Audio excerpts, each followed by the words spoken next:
नहमदुहु व नसल्ली अला रसूलिहिल करीम अम्मा बाद फ़अऊज़ु बिल्लाहि मिनश शैतानिर रजीम बिस्मिल्लाहिर रहमानिर रहीम व इज़ल मौऊदातु सुइलात बिअय्यि ज़म्बिन कुतिलात सदाकाल्लाहुल आज़ीम। সমস্ত প্রশংসা সেই মহান আল্লাহ সুবহানাহু ওয়া তাআলার, যার অশেষ মেহেরবানিতে আজকে 8ই মার্চ বিশ্ব নারী দিবস। আজকের এই বিশ্ব নারী দিবসে আপনাদের সম্মুখে কোরআনুল কারিমের আলোকে কিছু আলোচনা নিয়ে উপস্থিত হতে পেরেছি। যে আল্লাহ সুবহানাহু ওয়া তাআলা আপনাদের সম্মুখে এই নারী দিবস উপলক্ষে কিছু আলোচনা নিয়ে আপনাদের সামনে হাজির হওয়ার তৌফিক দান করেছেন, সেই আল্লাহ সুবহানাহু ওয়া তাআলার আলিশান দরবারে একটু শুকরিয়া আদায় করি। সকলে বলি আলহামদুলিল্লাহ। লাখো করে দরুদ সালাম মানবতার মুক্তির দূত আখিরি নবী সাইয়্যিদুল কাওনাইন জনাবে মুহাম্মদ রাসূলুল্লাহ সাল্লাল্লাহু আলাইহি ওয়াসাল্লাম। সুপ্রিয় দেশবাসী, আসসালামু আলাইকুম। আজকে আপনাদের সামনে কোরআনুল কারিমের সূরা তাকবীরের 8 এবং 9 নম্বর ছোট ছোট দুইটি আয়াত তেলাওয়াত করেছি। এই আয়াতের আলোকে আজকে নারী দিবসে নারীদের অধিকারের উপরে কিছু কথা বলে আমি আলোচনা শেষ করব ইনশাআল্লাহ। নারীরা একসময় অবহেলিত হতো, লাঞ্ছিত হতো, নির্যাতিত হতো, নিগৃহী হতো। তারা তাদের পরিবারের নিকট অধিকার পেত না, স্বামীর নিকটে অধিকার পেত না, বিভিন্নভাবে তারা অবহেলিত হতো। এই নারীরা কালের পর কাল, যুগের পর যুগ, শতাব্দীর পর শতাব্দী তারা আন্দোলন প্রচেষ্টার মধ্য দিয়ে তাদের যে এই অবহেলিত লাঞ্ছনাদায়ক জীবনের পরিসমাপ্তি ঘটিয়ে তারা এই অবস্থা থেকে মুক্তি লাভ করেছে। সেই জন্য আজকের এই দিনটিকে বিশ্ব নারী দিবস হিসেবে ঘোষণা করা হয়েছে। আজকের এই দিনে নারীদের সম্মুখে কিছু আলোচনা করার পূর্বেই যে নারীদের যে অবস্থা, নারীরা যেভাবে লাঞ্ছিত হতো, সেইটি সম্পর্কে আমি আপনাদের সঙ্গে কিছু আলোচনা করতে চাই। প্রাচীনকালে ইহুদিরা মনে করত, অর্থাৎ মূসা আলাইহিস সালামের জাতি ইহুদি, এই মূসা আলাইহিস সালামের উপরে নাজিলকৃত কিতাবে নারীদের মর্যাদা দেওয়া ছিল, অধিকার দেওয়া ছিল, তাদের সম্মান দেওয়া ছিল, তাদের সব কিছুই আল্লাহ তাআলা দিয়েছিলেন। কিন্তু তারা সেই কিতাবকে নিজেদের খেয়াল খুশি অনুযায়ী তারা পরিবর্তন করতে করতে তাদের নিজেদের মতো করে তারা রচনা করেছে এবং এক পর্যায়ে তারা নারীদের অধিকার, নারীদের সম্মান, নারীদের ইজ্জত সব কিছুকে তারা ভুলণ্ঠিত করে তারা নারীদেরকে অভিশপ্ত জাতি হিসাবে তারা ঘোষণা দিয়েছে। তারা বলে যে এই নারীর কারণে আল্লাহ সুবহানাহু ওয়া তাআলা হযরত আদম আলাইহিস সালামকে জান্নাত থেকে বের করে দিয়েছেন। এই নারীর প্রলোভন পড়েই আদম আলাইহিস সালাম আল্লাহর নিষিদ্ধ ফল খেয়ে জান্নাত থেকে তারা বিতাড়িত হয়েছেন। বিধায় আজকে আমাদেরকে দুনিয়ায় বসবাস করতে হচ্ছে, জান্নাতে আমাদের স্থান হয়নি। আজকে আমাদের কঠোর পরিশ্রম করে আমাদেরকে দিনাতিপাত করতে হচ্ছে, জীবিকা নির্বাহ করতে হচ্ছে। এই নারীর যদি প্রলোভন না দেখাতো, তাহলে আদম আলাইহিস সালামকে জান্নাত থেকে বের করে দেওয়া হতো না, অর্থাৎ আমাদেরকে জান্নাত থেকে বের করে দেওয়া হতো না। আমরা জান্নাতে বসবাস করতে পারতাম, জান্নাতের নাজ নিয়ামত আমরা ভোগ করতে পারতাম। এই কারণে তারা নারীদেরকে খারাপ মনে করত, অবহেলিত করত, লাঞ্ছনা দিত, তাদেরকে কষ্ট দিত, নির্যাতন করত। এছাড়াও জনৈক পাদ্রী খ্রিস্টীয় ধর্ম মতে নারীরা হচ্ছে শয়তানের প্রবেশস্থল, অর্থাৎ ঈসা আলাইহিস সালামের ধর্মেও নারীদের মর্যাদা দেওয়া হয়েছিল, নারীদের অধিকার দেওয়া হয়েছিল, নারীদের নিরাপত্তা দেওয়া হয়েছিল, সব কিছুই নারীদের দেওয়া হয়েছিল। কিন্তু তারাও তাদের ধর্মকে কাটছাঁট করতে করতে নারীদের সেই অধিকারগুলোকে ভুলণ্ঠিত করে তারা তাদের ধর্মযাজকেরা তাদের ধর্ম থেকে নারীদের অধিকারকে, নারীদের সম্মানটাকে কেটে বাদ দিয়ে তাদেরকে শয়তানের প্রবেশদ্বার হিসেবে ঘোষণা দিয়েছে। মানুষ যে শয়তানি কাজ করে, মানুষ যে খারাপ কাজ করে, এই খারাপ কাজগুলো নারীদের কারণেই করে থাকে। বিধায় নারীদেরকে তারা শয়তানের প্রবেশদ্বার হিসেবে ঘোষণা দিয়েছে, তারা স্বীকৃতি দিয়েছে। এই জন্য মানুষের জন্য বিপজ্জনক হিসেবে তারা নারীদেরকে মনে করে। তাদের নিকট 1805 সাল পর্যন্ত স্ত্রীকে বাজারে বেচাকিনা করা স্বামীর জন্য বৈধ ছিল। এই খ্রিস্টান ধর্মের মানুষদের নিকট তারা তাদের স্ত্রী সমূহকে বাজারে বেচাকিনা করত। সেটা 1805 সাল পর্যন্ত এই বৈধতা তাদের ধর্মে ছিল। 586 সালে ফ্রান্সের গবেষণায় এক হয় নারীরা জন্তু না মানুষ। 586 সালে ফ্রান্সের গবেষণায় এটি গবেষণা করা হয়।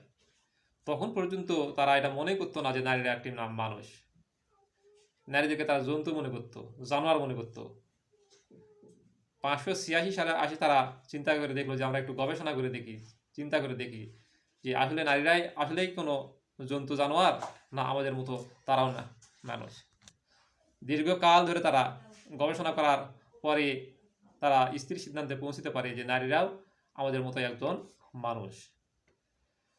প্রাচীন ভারতীয় শাস্ত্রে নারীকে তারা মৃত্যু, নরক, বিষ, সর্প এবং আগুনের চাইতে বেশি মারাত্মক ক্ষতিকর তারা মনে করত, খারাপ মনে করত। এবং তারা তাদের গৃহে নারীদেরকে, সেই নারী নাবালক হোক, নাবালিকা হোক বা সাবালিকা হোক কিংবা বৃদ্ধা হোক, যে পর্যায়ের নারী হোক না কেন, তারা তাদের পরিবারে নারীদেরকে স্বাধীনভাবে চলাফেরা করার ক্ষমতা, তাদের অধিকার ছিল না।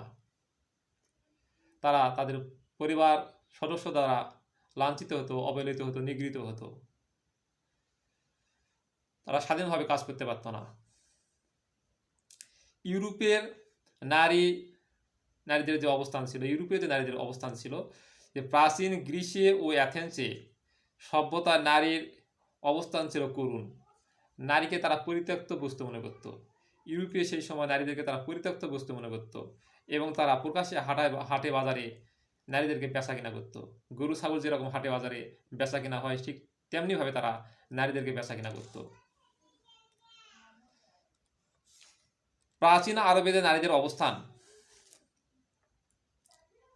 নারীদেরকে ভোগবিলাসের সামগ্রী মনে করা হতো, তাদেরকে ধর্ষণ করা হতো, তাদেরকে জেনা করা হতো, তাদেরকে উপভোগ করা হতো, অবৈধ বিভিন্ন পন্থায় তাদেরকে উপভোগ করা হতো, তাদেরকে ব্যবহার করা হতো, তাদেরকে যৌন লালসার শিকার বানানো হতো, তাদেরকে মর্যাদা দেওয়া হতো না, তাদেরকে মেরে ফেলা হতো। কন্যা সন্তান জন্মগ্রহণ করলে তাদেরকে ঘোড়া লেজের সঙ্গে বেঁধে দিয়ে ঘোড়া খেলা করা হতো, আর সেই ঘোড়াগুলো তাড়া করা হতো, আর সেই বাচ্চাগুলো ঘোড়ার পায়ের সঙ্গে বাড়ি খেয়ে খেয়ে চিৎকার করে করে মারা যেত, আর সেই সন্তানের পিতারা আনন্দ উল্লাস করত। যারা এ ধরনের জঘন্য কাজ করতে পারত তারা ওই সমাজে বেশি সম্মান পেত, সমাধিত হতো। সুপ্রিয় দর্শক শ্রোতা, রাসূল করিম সাল্লাল্লাহু আলাইহি ওয়াসাল্লামকে আল্লাহ তাআলা নবী এবং রাসূল হিসেবে যখন মনোনীত করলেন, পৃথিবীতে পয়গম্বর হিসেবে যখন প্রেরণ করলেন, মানুষদেরকে এই ধরনের জঘন্য কাজ থেকে বিরত থাকার যখন আহ্বান করতেছিলেন, দূরে থাকার যখন আহ্বান করতেছিলেন, নারীদেরকে অধিকার দেওয়ার কথা যখন বলতেছিলেন, নারীদের মর্যাদা দেওয়ার কথা যখন বলতেছিলেন, ইসলামের দাওয়াত দিচ্ছিলেন, আল্লাহর দিকে আহ্বান করতেছিলেন, মদ পান থেকে বিরত থাকার আহ্বান করতেছিলেন, নারীদের উপরে যে জুলুম নির্যাতন, তাদেরকে যৌন লালসার শিকার বানাতো, এ ধরনের জঘন্য কাজ থেকে তিনি তখন তাদেরকে বিরত থাকার আহ্বান করতেন। এ সময় কিছু সংখ্যক ব্যক্তি যখন ইসলাম ধর্ম গ্রহণ করে, ইসলামের ছায়াতলে আশ্রয় গ্রহণ করে রাসূল করিম সাল্লাল্লাহু আলাইহি ওয়াসাল্লামের যখন সাহাবী হয়ে গেলেন, এ সময় কায়েস গোত্রের সর্দার রাসূল করিম সাল্লাল্লাহু আলাইহি ওয়াসাল্লামের নিকট উপস্থিত হয়ে একদিন বলতেছেন, হে আল্লাহর রাসূল, আমি আমার জীবনে 10 জন কন্যা সন্তানকে জীবন্ত কবর দিয়েছি। যে 10 জন কন্যা সন্তানকে আমি জীবন্ত কবর দিয়েছি, এই 10 জনের মধ্যে প্রথম 9 জনকে জীবন্ত কবর দেওয়ার পরে আমার স্ত্রী যখন আবার গর্ভধারণ করে, ডেলিভারির সময় হয়ে আসে, এ সময় আমার সফরে যাওয়ার বাণিজ্যিক কারণে ব্যবসার খাতিরে আমার সফরে যাওয়ার প্রয়োজন দেখা দেয়। আমি সফরে বাইর হই। কয়েকদিন, কয়েক মাসের জন্য সফরে চলে যাই। কিন্তু এর মধ্যে আমার স্ত্রী ডেলিভারি হয়। আমার একটি কন্যা সন্তান জন্ম দেন। কিন্তু আমি বাড়ি ফিরে এসে আমার কন্যা সন্তানটিকে আমি মেরে ফেলবো এই ভয়ে আমার স্ত্রী আমার সেই কন্যা সন্তানটিকে তার বোনের বাড়িতে অর্থাৎ আমার সেই কন্যার খালার বাড়িতে লালন পালন করেন। আমার সেই কন্যা সন্তানটি তার খালার বাড়িতে লালিত পালিত হন। কিন্তু আমি জানতাম না। কিছু বছর, কয়েক বছর অতিবাহিত হয়ে যাওয়ার পরে আমি আবার যখন সফরে গেলাম, বাণিজ্যিক কারণে ব্যবসার ক্ষেত্রে যখন আবার সফরে গেলাম, এই সময়ে আমার সেই কন্যা সন্তান আমার বাড়িতে এসে তার মায়ের সঙ্গে বসবাস করতে থাকে, দিনাতিপাত করতে থাকে। এই সময় আমার সেই কন্যা সন্তান মোটামুটি চলাফেরা করতে পারে, দৌড়াদৌড়ি করতে পারে, মানুষদেরকে ডাকতে পারে, ভাষা শিখেছে, মোটামুটি একটু নাদুস নুদুস হয়েছে। কিন্তু আমার আকস্মিকভাবে সেই সফরকে চেঞ্জ করে, পরিবর্তন করে, বাতিল করে যখন আমি বাড়ি ফিরে আসি, আমার সেই কন্যা সন্তানকে দেখে যখন আমার মায়া হয়ে গেল, মমতা হয়ে গেল, আমি সেই কন্যা সন্তানকে নিয়ে কোলে নিয়ে আদর করলাম, চুমা দিলাম। পরে এক পর্যায়ে তার পরিচয় জানতে চাইলে আমার স্ত্রী সেই ঘটনা খুলে বলেন যে এটি তোমারই সন্তান, তোমার ভয়ে আমার বোনের বাড়িতে তাকে লালন পালন করতেছি, তুমি সফরে গিয়েছো বিধায় আজকে সেই কন্যা সন্তানকে নিয়ে আমার বাড়িতে আমার কাছে নিয়ে আমি আমার মনের তৃপ্তি লাভ করার জন্য আমার কাছে রেখেছি। তুমি হঠাৎ ফিরে আসলে, এটি তোমারই সন্তান। এই পরিচয় যখন দিলেন তখন আমি সেই কন্যা সন্তানটিকে মহব্বত করে তাকে আদর আদর করে বুকে জড়িয়ে নিলাম, তাকে চুমা দিলাম, আদর করলাম এবং তাকে এত স্নেহ করতাম, এত মমতা করতাম। কিন্তু আমার কিছুদিন যাওয়ার পরে আমার ভিতরে সেই পশুত্ব আবার জেগে উঠল যে আমার এই কন্যা সন্তান যখন বড় হবে, সাবালিকা যখন হবে, এই কন্যা সন্তানকে বিয়ে দিতে হবে, কোনো ছেলে আমার কন্যা সন্তানের পাশে দাঁড়াবে, এটিকে আমি অপমান মনে করলাম, সহ্য করতে পারলাম না। এই অনুভূতি আমার মধ্যে জাগ্রত হলো যে আমার মেয়ের পাশে কোনো ছেলেকে আমি মেনে নিতে পারি না। এটি আমার দৃষ্টিকোণ থেকে আমি খারাপ মনে করলাম, খারাপ ভাবলাম। বিধায় আমার স্ত্রীকে বললাম যে হে আমার স্ত্রী অমুক, আমার এই কন্যা সন্তানটিকে সাজিয়ে গুজিয়ে দাও, একে নিয়ে আমি অমুক জায়গায় দাওয়াত খেতে যাব। আমার স্ত্রী আমার কন্যা সন্তানকে সাজিয়ে দিলেন, সুন্দর করে গোছাইয়ে দিলেন। আমি আমার কন্যা সন্তানকে নিয়ে দাওয়াত খাওয়ার ছলনা দিয়ে আমি তাকে নিয়ে রওনা দিলাম এবং গভীর জঙ্গলের দিকে অগ্রসর হলাম। আমার সেই কন্যা সন্তান দাওয়াত খেতে যাবে এই আনন্দে সে আমার আগে আগে দৌড়ে দৌড়ে যাচ্ছিল, আর আমি পিছনে পিছনে আমার সেই সন্তানের পিছনে পিছনে চলে যাচ্ছিলাম। আমার কন্যা সন্তান আমাকে বলতেছিল আব্বু আর কত দূর, আর কত দূরে সেই আত্মীয়ের বাসায় আমরা দাওয়াত খেতে যাব। আমি মিথ্যে কথা বলতাম যে আল্লাহ রসুল, আমার কন্যা সন্তানকে আমি মিথ্যে কথা বলতাম যে আর একটু দূরে গেলেই সেই বাড়ি পাবো, সেখানে আমরা দাওয়াত খেবো। আমার কন্যা সন্তান তখনও বুঝতে পারে নাই যে আমি তাকে হত্যা করব, মেরে ফেলবো। গভীর জঙ্গলে গিয়ে গর্ত খনন করতেছিলাম, বেলসা দিয়ে গর্ত খনন করতেছিলাম। আমার মেয়ে আমাকে বলতেছিল, হে আল্লাহ রসুল, আমার মেয়ে আমাকে বলতেছিল যে হে আব্বু, আপনি এখানে কি করতেছেন? আমি আমার মেয়েকে বললাম যে আম্মু, এখানে একটি গুপ্ত সম্পদ রয়েছে, গুপ্ত ধন রয়েছে, এইটা আমি এখান থেকে বের করতেছি, বের করার জন্য এখানে খনন করতেছি। এই মিথ্যা ছলনা দিয়ে আমি সেখানে গর্ত খনন করতেছিলাম। এই গর্ত খনন করার সময় যে মাটিগুলো আমার মুখে গায়ে চটকে এসে ছিটে এসে আমার গায়ে লাগতো, এগুলিকে আমার মেয়ে পরিষ্কার করে দিত আর আমাকে চুমু দিত, আদর করত। কিন্তু তারপরেও আমার মেয়ের প্রতি আমার যে দয়া, মায়া, স্নেহ ওই মুহূর্তে জাগ্রত হয় নাই। আমার ভিতরে পশুত্ব ভাব ছিল। এক পর্যায়ে সেই গর্ত খনন করা হয়ে গেল। গর্ত খনন হওয়ার পরে আমার মেয়েকে ডেকে বললাম, আম্মু তুমি এদিকে আসো, এসে দেখো এখানে গুপ্ত সম্পদ বের হয়েছে। আমার আম্মু আমাকে বলতেছে, আব্বু কোথায়, দেখি দেখি। সে সেই গর্তের দিকে উপর হয়ে দেখার চেষ্টা করতেছিল। আমি আমার আস্ত করে হাত দিয়ে ধাক্কা দিয়ে আমার মেয়েকে সেই গর্তের মধ্যে ফেলে দিলাম, হে আল্লাহর রাসূল। তারপর সেই আমার হাতের যে বেলচা, সেই বেলচা দিয়ে আমার মেয়ের মাথায় আঘাত করলাম, ছুঁড়ে মারলাম। আমার মেয়ে বেলচাটি প্রথম পর্যায়ে আমার হাতে তুলে দিয়ে বলতেছে, আব্বু তোমার হাত থেকে হয়তো বেলচাটি পড়ে গেছে, নাও তোমার বেলচাটি। আমি সেটি নিয়ে আবার যখন দ্বিতীয়বার যখন আঘাত করলাম, তখন ওই আমার শিশু বাচ্চাটি তখন বুঝতে পেরেছে যে আমি তাকে নির্ঘাত মেরে ফেলবো।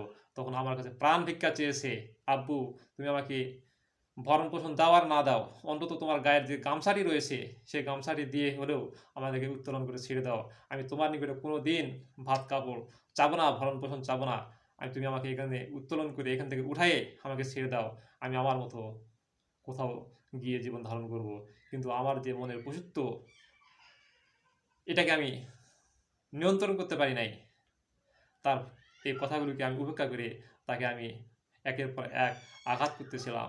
আর তখন আমার সেই কন্যা সন্তান আল্লাহর নিকটে ফরিয়াদ করে কাঁদতেছিল আর বলতেছিল যে, হে আল্লাহ, আমি আজকে বুঝতে পেরেছি আমি কন্যা সন্তান হিসেবে জন্মগ্রহণ করেছি বলেই আজকে আমার এই নির্যাতন, আমার উপরে জুলুম, আমাকে মেরে ফেলা হচ্ছে।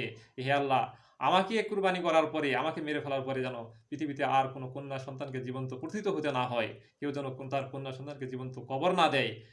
এর জন্য তুমি তোমার পক্ষ থেকে কোনো অভিভাবক পৃথিবীতে প্রেরণ করে দাও, পাঠিয়ে দাও। হে আল্লাহ রসুল, আমার মনে হয় আমার সেই মেয়ের দোয়াটি আল্লাহ তালা সরাসরি কবুল করেছেন।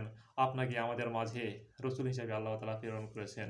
আমি আপনার নিকটে জানতে চাই যে আল্লাহ তালা আমার সেই নির্মম নিষ্ঠুর আচরণের মধ্যে দিয়ে যে কন্যা সন্তানদেরকে আমি জীবন্ত কবর দিয়েছি, সেগুলিকে আল্লাহ তালা আমাকে ক্ষমা করবে কিনা।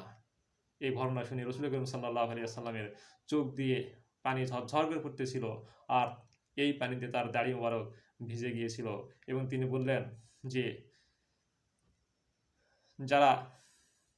যাদেরকে আল্লাহ তাআলা কন্যা সন্তান দান করবে, যে কন্যার পিতা হবে, আর এই কন্যাকে যে পিতা উত্তম আদর্শ শিক্ষা দিয়ে লালন পালন করে বড় করবে, আল্লাহ তাআলা এক একটি কন্যা সন্তানের বিনিময়ে আল্লাহ তাআলা তাকে এক একটি করে জান্নাত দান করবেন।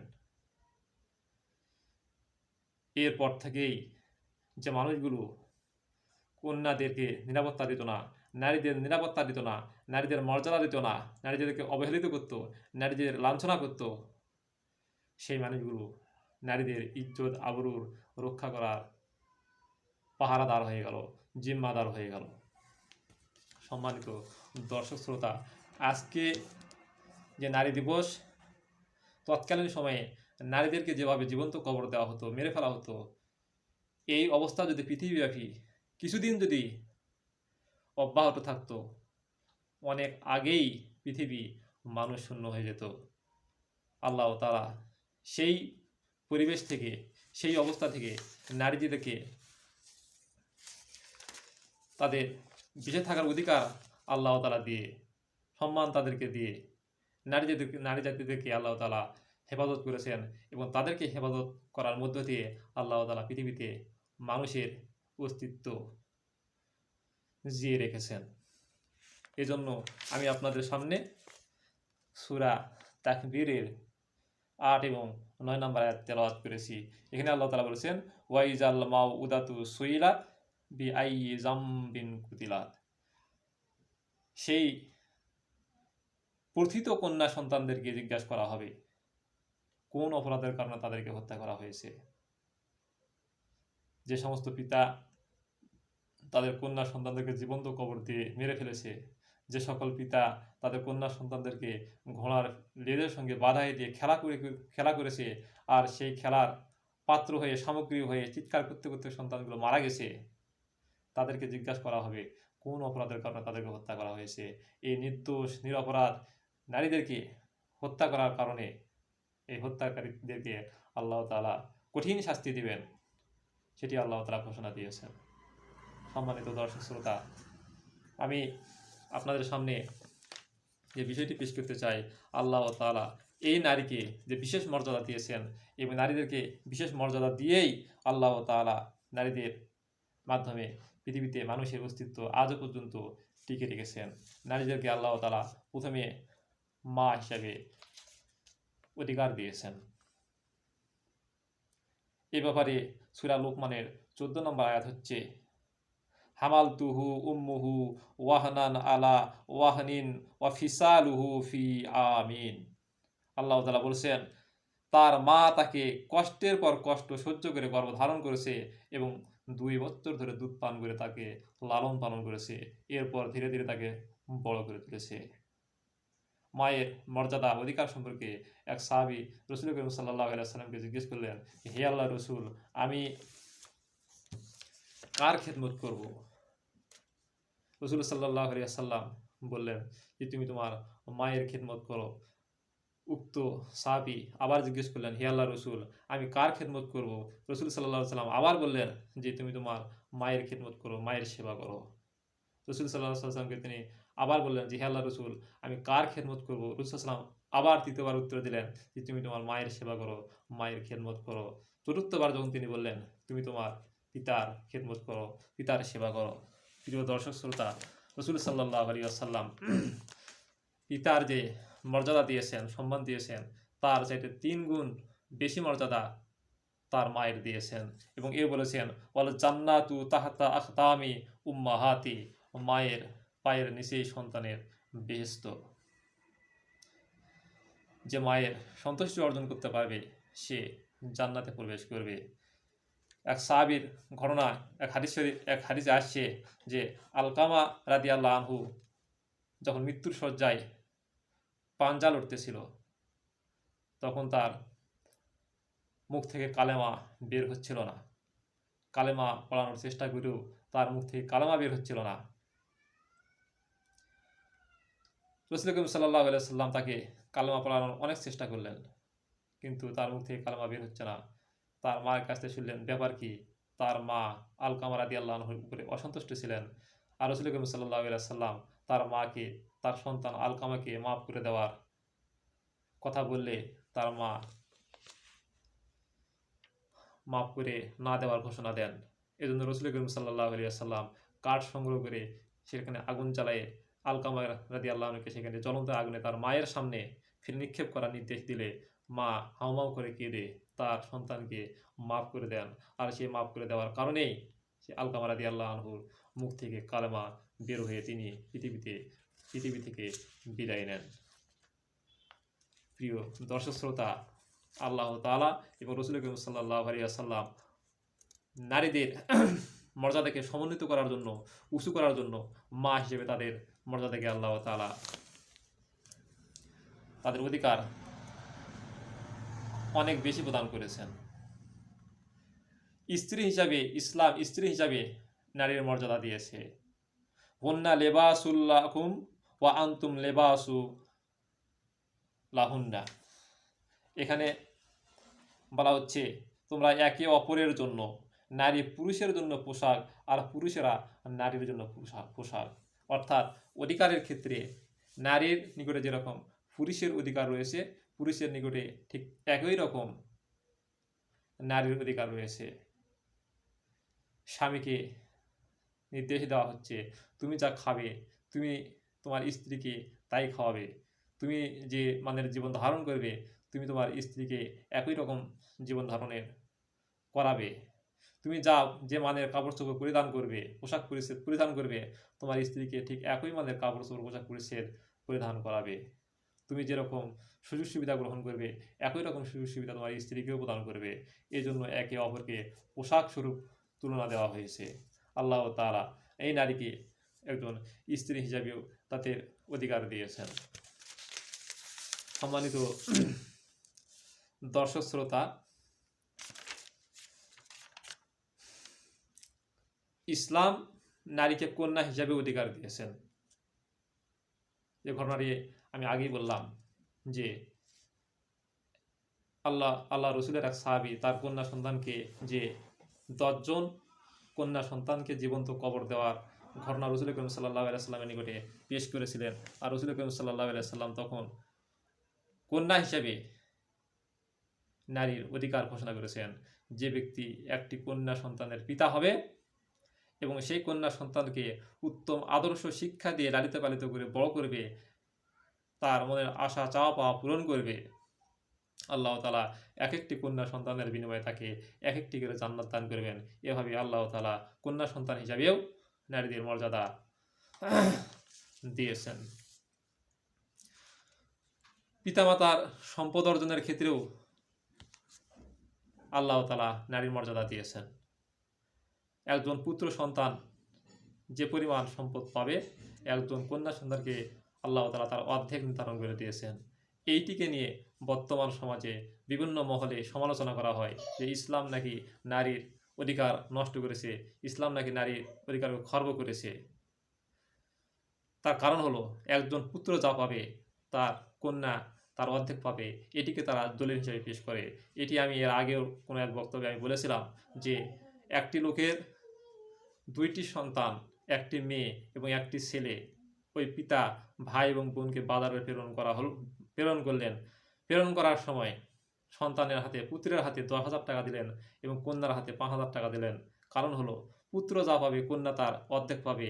এই পদ্ধতি অনুসরণ করে পুত্রের হাতে দিলেন 10,000 টাকা এবং কন্যার হাতে দিলেন 5,000 টাকা দিয়ে বাজারে প্রেরণ করলেন। কিন্তু বাজারে প্রেরণ করার সময় পুত্রকে বলে দিলেন, বাবা তোমরা দুই ভাই বোন বাজারে যাচ্ছ, তোমার হাতে 10,000 টাকা দিলাম এবং তোমার বোনের হাতে 5,000 টাকা দিলাম, কিন্তু মনে রাখবে এখান থেকে বাজারে যাচ্ছ, বাজারে যাওয়ার আসার ভাড়া, বাজারে যে কাপড় চোপড় যা তোমাদের কিনা প্রয়োজন, তোমার কেনাকাটা সারবে, খাওয়া দাওয়া করবে এবং বাড়ি ফিরে আসা পর্যন্ত যত ব্যয় হবে সম্পূর্ণ ব্যয় তুমি ভাই তোমাকে বহন করতে হবে। তোমার বোনের নিকট থেকে একটি টাকাও তুমি চেয়ে নিতে পারবে না। এই নির্দেশনা দিয়ে তাদের ছেলে এবং মেয়েকে উভয়কে বাজারে প্রেরণ করলেন এবং তারা উভয়ে বাজারে গেলেন। বাজারে কেনাকাটা সেরে, খাওয়া দাওয়া সেরে বাড়ি ফিরে আসলেন। বাড়ি ফিরে আসার পরে তারা দেখলেন যে ছেলের কাছে 1 টাকাও নাই, কিন্তু মেয়ের কাছে 5,000 টাকা পুরোটাই রয়ে গেছে। এখন আপনি বলুন, ওই পিতা ছেলেকে ঠকালো না মেয়েকে ঠকালো?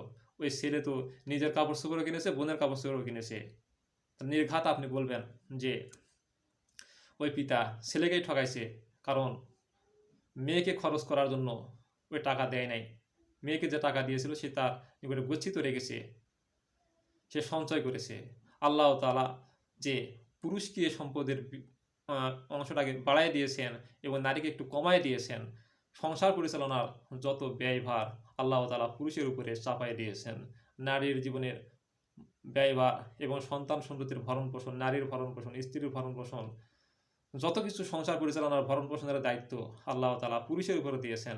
এই জন্য পুরুষের অংশটাকে আল্লাহ তাআলা একটু বাড়ায় দিয়েছেন এবং নারীর অংশটাকে আল্লাহ তাআলা একটু কমায় দিয়েছেন।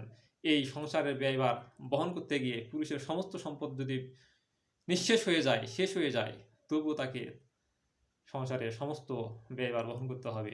এক্ষেত্রে যদি স্ত্রী যদি মনে করে যে আমার স্বামীকে যদি 10 টাকা দিয়ে হলেও সাহায্য করবো, সহযোগিতা করবো, ইচ্ছে করলে সে করতে পারবে। আবার যদি না করার ইচ্ছে করে নাও করতে পারবে। তাকে দায়িত্ব দেওয়া হয় নাই যে করতেই হবে।